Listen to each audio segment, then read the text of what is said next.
Salut à tous et bienvenue sur Parallèle Archive FM, la radio de cette chaîne qui décrypte les grands artistes et designers de notre époque. Si le contenu vous plaît, n'hésitez pas à liker, à commenter et surtout à vous abonner. Et je vous laisse avec la vidéo du jour. Tokyo, 1942. Naissance d'une des futures plus grandes designers de mode de l'histoire, Rei Kawakubo. Après l'obtention d'un diplôme de philosophie, littérature et beaux-arts à la prestigieuse université Keio en 1964, elle débute une activité de styliste indépendante. Sans formation initiale dans le domaine de la mode, mais avec une forte attirance pour le wabi-sabi japonais, littéralement le beau dans l'imparfait, elle lance quelques années plus tard, en 1969, sa marque Comme des garçons.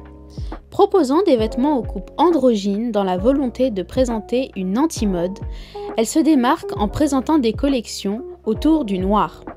Associé au deuil et au monde de la nuit, le noir n'est que très peu présent sur les podiums de défilés à cette période.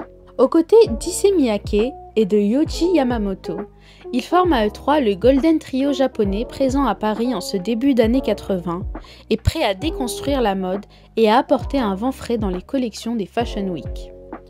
Rei Kawakubo présente son premier défilé lors de la Fashion Week de Paris en 1982 avec l'appui de Yamamoto, son mentor. Aux antipodes des codes traditionnels japonais et occidentaux, elle crée une tempête médiatique avec ses vêtements ultra contemporains où genre, forme et beauté sont tous déconstruits. Cette nouvelle image punk et non conformiste qu'elle instaure sur les podiums est une ode à l'imperfection. Sa première collection, qualifiée d'Hiroshima chic, choque la presse de l'époque. Pour Rei Kawakubo, l'élégance, c'est aussi des matériaux peu conventionnels, des déchirures et des coutures visibles. Entre son nouveau succès en tant que designer, elle est notamment l'objet d'une exposition au Centre Pompidou en 1986 et dans la foulée, en 1988, elle lance son magazine biannuel Six, dans lequel elle présente ses moodboards et textes pour les collections à venir, le tout illustré par les mythiques Lindbergh et Meisel. À mi-chemin entre sculpture et vêtements, les collections Comme des garçons sont des pépites visuelles. 3 coups de cœur de sa carrière. Premier défilé parisien. L'iconique premier défilé parisien de la designeuse présente 69 looks. Des tenues élégantes avec des coupes nouvelles et 2 teintes principales présentées en monochrome, le blanc et le noir. À la manière d'un soulage, elle multiplie les tons de noir qui se réfléchissent différemment et apportent du mouvement aux coupes selon l'éclairage. Elle qualifie alors le noir de confortable, fort et expressif. Comme des garçons et Louis Vuitton.